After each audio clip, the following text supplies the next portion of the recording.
I cleared a utility line as no heat source present to save my job, and when this ends you'll ask me to read your Wreck Loser logs out loud. If you're reading this, and your boots have ever powdered a white ash bed, you're part of the record now. Close the report window. Breathe through your shirt. This is the part where an origin point grows a spine. They didn't fire me at first. They took my red card off the lanyard and said it was administrative suspension pending review. That means sit in a chair with no maps and try not to remember how wind reads a canyon. That means watch the incident channel mute itself at night. That means the coffee tastes like apologies. My name is Raya Lomas, NWCG 310-1, investigator type 2 on paper, type 1 in practice when the room believed me. State Forester's Office, Origin and Cause Unit.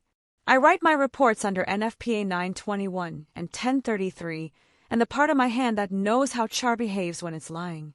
What I own? A kit I packed over years, 14X loop, magnet for nail heads, sieve for ash, pins, flagging, evidence bags with chain of custody stickers, DSLR with a polarizer, and a tape that remembers millimeters better than people remember days. Dispossession started with a polite email. Subject: Preliminary findings, Oakstall incident.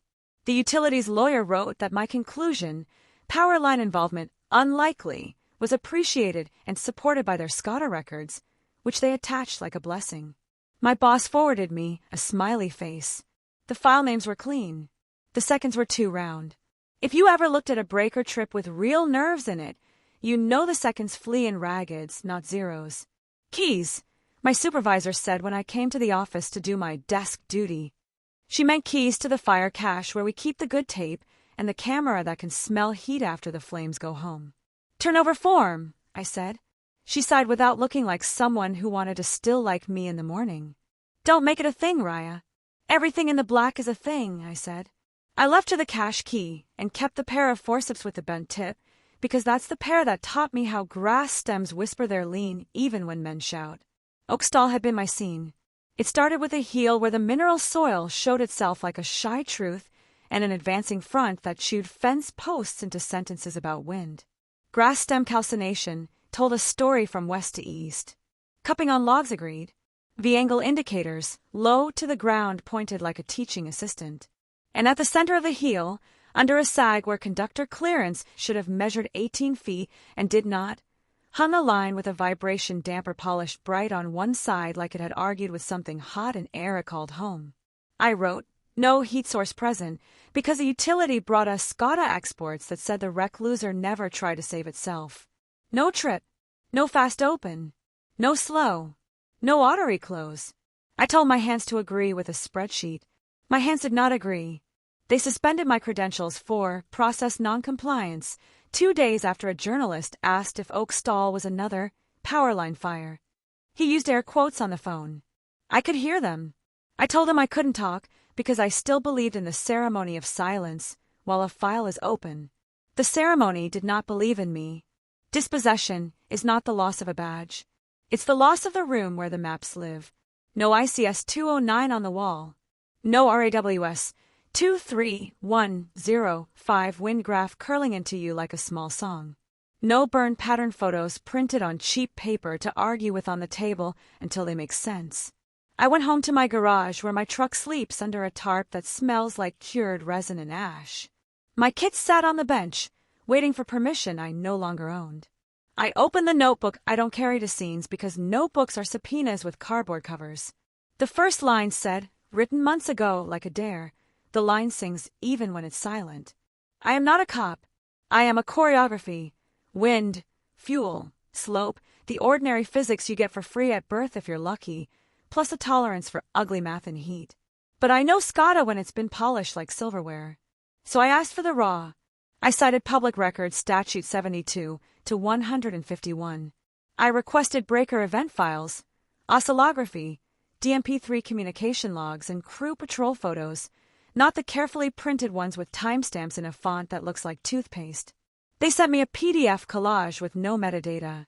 They sent me a table named final_Oakstall_summary to XLSX and forgot that Excel keeps its own diary.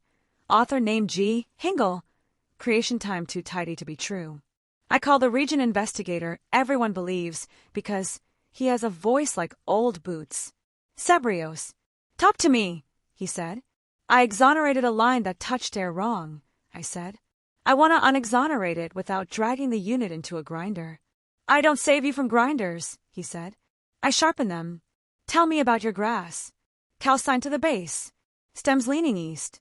Angle indicators pointing low from west. Char depth, less than 2 millimeters at the heel. V-cones tighter around a sag bay. Drip pattern like tears off a hot damper. No lightning within 20 miles that day. No equipment at the heel except fence wire and line hardware. Fence wire didn't arc, no beating. That's a line fire, he said. Unless a rancher smoked his luck exactly under a sag. They gave me trip logs like a bedtime story, I said. Trip logs lie when their bosses are scared, he said. Find the boss. The utilities field boss was a man named Holt who kept his sleeves too clean for a man with a truck. I found him at a diner. Men who end sentences with ma'am frequent because the coffee stays on the table until you convince it to leave. Holt, I said. Raya, I wrote your exoneration. He smiled like a gate latch. Bless you for that, he said. I need the patrol photos, I said. Not the ones for us. The ones for claims. Claims is central, he said. Your lineman took pictures, I said. He sent them to his foreman.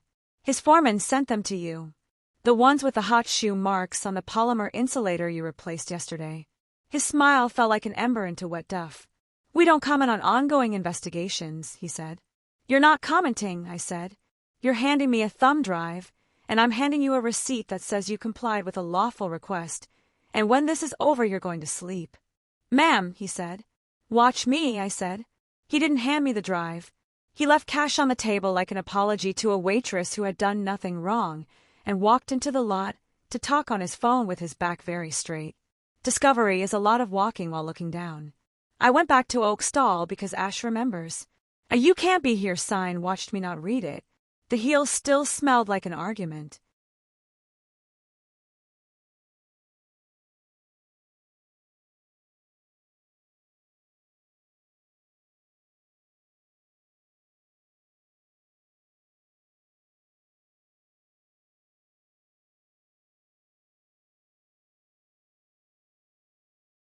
I scraped with the blade of my trowel under the sag point where I'd first persuaded myself to be persuaded. On rock, oxidation patterns talk if you listen. One side reddened, one side cleaner, because hot wind spiders differently over iron than over granite. I found a glass marble that wasn't a marble but a bead, sand fused by electric arc. It sat small and amazed at its own existence, exactly where my hands had told me there was no heat source, and my mouth had agreed. I bagged it. Evidence tag OL 23-081, chain sticker 001 through 003, because I'm not generous with my future self if I don't have to be. 2 ravens watched me flag the heel like they were curious about boundary areas. A fence post looked in the same direction they did. On its galvanized skin, spatter looked like stars. I took a magnet to test for steel dreamings. It clung, and then didn't because the zinc argued back. Arc spatter sits where arcs live. This post had listened to a song I had said wasn't playing. Retaliation starts with paperwork that blushes. I filed a supplemental report. I wrote it dry. I included the bead, the oxidation, the spatter, the lean, the char depth, the conductor clearance measurements, the lack of lightning strike polygons from the NASA firm's map for that day, the RAWS station reading from 23105. Wind westerly, sustained 12, gusting 18. 1 hour fuels at 3%. I requested reinspection under joint protocol with the utility present. I CC'd the State Fire Marshal because sometimes you need a hat bigger than the hat that fired you. They agreed. Of course they did. They wanted to graciously absorb me back into the team and bury me in courtesy. They sent a man named Greeley with a white hard hat and a clipboard printed in font serious. He said, "Ma'am, the way you'd say bruise." We walked the black. Greeley pointed at the fence like a man pointing at a deer that had been helpful. "Could be a fence arcing in wind," he said. "No beads on the fence wire," I said. "No arc marks on staples. No melted zinc in rivulets. And the post lean is a wind thing, not a heat thing." "Our SCADA shows no trip," he said. "Your SCADA shows a fiction," I said. Link lost between rec loser and substation isn't no event. It's someone unplugged the story. Greeley wrote something that looked like a drawing of a square. "You're suspended, investigator," he said. "Is this about a book?" "It's about my hands," I said. The first victory arrived anyway. Seb called while I was trying to convince a raven I wasn't competition. "Got a drop-in on your utility," he said.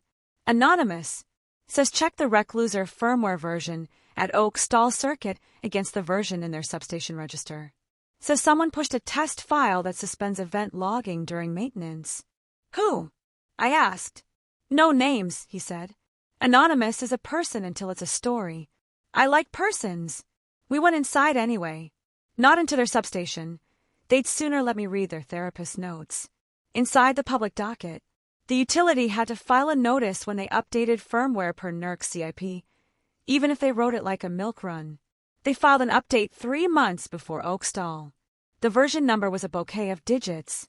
I asked a friend who speaks firmware like it's a pet. He ran it through a parser and said, "That's the same build that bricked logging for 4 hours during a heat wave in 2 other states last year."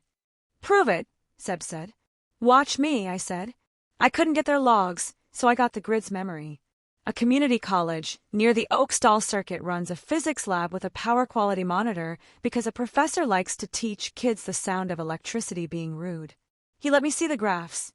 Voltage sag weirdness blossomed during the window. The utility says nothing happened. It looked like a rec loser tried to dance and then pretended it never moved. If a tree falls in a forest and your lawyer can afford a chainsaw, does it make a sound? I sent the graphs to the marshal. He sent them to the utility with a request they could not pretend to misunderstand. They replied with a link to a public statement about our unwavering commitment to safety and a PDF of their Safety Day pancake breakfast. Then privately, Holt called me and said, "Lunch." He brought no hard hat to lunch. He brought a thumb drive. When you move a thumb drive across a table, it sounds like a coin flipped secret side up. "Look," he said, and put my name nowhere. SCADA screens look like arcade consoles for people who can't afford to lose. The file he gave me was a screen recording of the Oak Stall rec loser UI doing a nervous little waltz. Fast open, rec lose, fast open, slow. Then the cursor clicking a tab labeled mate mode and the logging light going gray. Then the cursor left the building. "Who did that?" I asked. "Service," he said. "Your contractor?" I said. "Our contractor's contractor," he said. "Out of state. Badgeless. They log in as service." "Why?" I asked. "Because it's cheap," he said. "And because someone decided the risk belonged to a form." "You're going to get fired," I said. "I'm going to learn how to name a cat," he said, staring at the table. "I've never been home long enough to name a cat." We sent the video to the marshal. We sent it to Seb. We sent it to the arbitrage that happens when big systems learn they're in a room with a smell. The marshal issued a hold on evidence. The utility issued a hold on my future. They extended my suspension into a progressive action plan, which is a phrase that means go stand somewhere else while we move the furniture under you. False victory arrived on a banner called Independent Review. The state contracted a firm with a name like a glacier, Crestline Risk Solutions, to conduct an objective analysis. Crestline produces binders with tabs that smell like money. They came with tripods and smiles.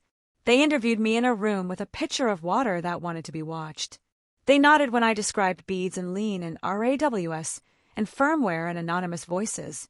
They nodded when Greeley said fence. They nodded like bobbleheads on a truck that has forgotten how to stop. Their report exonerated the line. It blamed undetermined ember cast from recreational activity. It used a photo of a beer can 200 yards from the heel and a cigarette, but that hadn't aged in the rain. It footnoted NFPA 921 in a way that made me want to stand up and leave the room and the job and the state and walk into the black until the Ravens told me to stop. "Who paid Crestline?" I asked Seb. "The state," he said. "Who paid their last 5 reviews?" I asked. "Guess," he said. I didn't have to. Crestline had a client list on their website scrubbed to a shine. They wrote, "Electric Utility Sector," like it was a confession whispered into a pillow. They filed my name in their report as Investigator Loma, suspended. They misspelled my name like a paper cut. They put me in a footnote.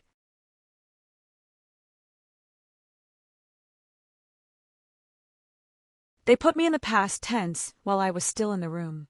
I went quiet. Quiet is not surrender. It's preparation. The sting needed two things: a second scene and a clock we didn't own. Utility contractors work by routine. Drive, patrol, file, repeat. They don't expect anyone to watch them watch. I watched. Not with drones. With bench and coffee and the kind of patience you grow when fire teaches you that hours matter as much as heat. I sat near a recluser on a sister circuit, a graykin on a pole with a brain in a weatherproof box. It hummed like an animal at rest. The service truck arrived at a time that wasn't on any public calendar. Two men got out. One wore a badge that said Carter, but I don't trust badges, so I trusted his shoes. He wore shoes that had never met Duff. They plugged in a laptop. They typed a password with the ease of someone who likes to beat himself at chess. The screen inside the cabinet reflected in the man's safety glasses. You can read a man by the light that bounces off him if you sit close enough and pretend you're interested in birds. A menu flashed mate mode. The logging light went gray. My phone filmed through a slot that exists for air but accepts truth. I got license plate numbers. I got a contractor name off the door, Vantel Grid Services. I got a call from Seb saying, Crestline wants to reopen scope. Let them, I said. Bring them to the sister circuit and tell them to watch the magic trick. We met under the pole like pilgrims. Crestline wore their glacier smiles. Greeley wore a new hard hat. Seb wore his old boots. I wore a hat that didn't want to be a metaphor. Show us, the Crestline lead said. I looked at Carter's reflection and said, watch me. Vantel plugged in. The light went gray. Seb's phone beeped with a power quality alert from the college's monitor across the valley because he had asked the professor to let him wire the alert to his text messages in case physics decided to confess. The alert time matched the gray light. Carter clicked tour mode and laughed because he thought he had put on a show, and he had, for the wrong audience. Why logging off during maintenance? Seb asked as if he were asking about the weather. Standard procedure, Carter said. Reduces chatter. The system runs on finite memory. Memory is cheap, I said. Policies are cheaper, he said. Who wrote them? I asked. Service, he said. Whose service? I asked. He looked past me into a place that wasn't weather. People who don't like their names on things, he said. Crestline's smile cracked like a pond in spring. The lead wrote something that looked like sorrow without vowels. I pulled out my evidence bag with the bead from Oak Stall. I pulled out the paint chips from the pole clamp where micro-arcing had kissed metal. I pulled out a magnet streaked with gray where spatter had flirted with zinc. I arranged them on the hood of Seb's truck as if making an altar. Your fire was electrical, I said to the room. Your logging was missing because someone taught the system to forget on command. Your review blamed a can. Your report will be updated. Your policy will change. Your contractor will give your passwords new names with witnesses in the room. Big talk from someone suspended, Greeley said, trying to remind the room that I lived in a box under a desk. Suspended as a map pin, I said.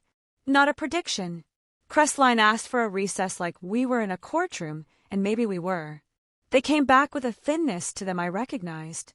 It's the feeling you get when a wind shift you didn't design saves your flank. We will amend our report, their lead said. Undetermined remains, but contributing factors include utility equipment and inadequate recording of protection system events. Undetermined, I said, because the word is both a shield and a smear. Fine, leave it, but the factors will pay rent. The state unsuspended me with a letter that read like a doctor saying the test was always negative. Why were you worried? The utilities lawyer called to say they were eager to collaborate going forward. Carter was not a contractor anymore. Greeley transferred to training and outreach. Crestline posted a case study with my name spelled right, which is how you know they were afraid of me enough to hire a proofreader. Restoration didn't feel like a parade. It felt like my red card warm against my chest again, and my kit heavier in my hand because it had waited. It felt like a garage that smelled like resin and ash and not like the failure of being separate from your work. But I wasn't done. Power equals information equals agency. They still own the clocks. So I bought one. Our AWS are public, but there are other stations. AG WeatherNet, SchoolNets, small private loggers, that watch the world because farmers like their apples more when numbers help. I placed 3 new loggers on private land within sight of reclusers and circuits with history, permission in writing, locks, chain of custody tags like jewelry on a machine. I tied each to a GPS clock that doesn't care about service accounts and only believes in sky. When logging goes gray now, my clocks write in gold. When wind shifts, they whisper to the map before any statement can correct them. They are boring. They are relentless. They don't get pancakes. The next season brought a fire called Pin Feather. Small, ugly, and exactly where a hill suggested if the wind is lazy. The utility invoked third-party ignition before we put the last hotspot to bed. I brought my clocks and my bent forceps and my patience. The heel pointed at a sag. The bead was smaller this time and easier to miss. Carter's replacement came to the scene with boots dusted with real dirt and no laptop. He watched me find the bead. He didn't argue. Keys, a new trainee said to me at the cash weeks later when we were restocking flags for the next thing that would try to explain itself without us. Turnover form, I said, and watched her sign with a hand that will teach her to notice how ink leans in wind. I cleared a utility line once because a spreadsheet asked me to. Now I ask the spreadsheets to read my beads. And when this ends, you'll ask me to read your recluser logs out loud, and you'll hear the part where they stop telling stories and start telling the truth.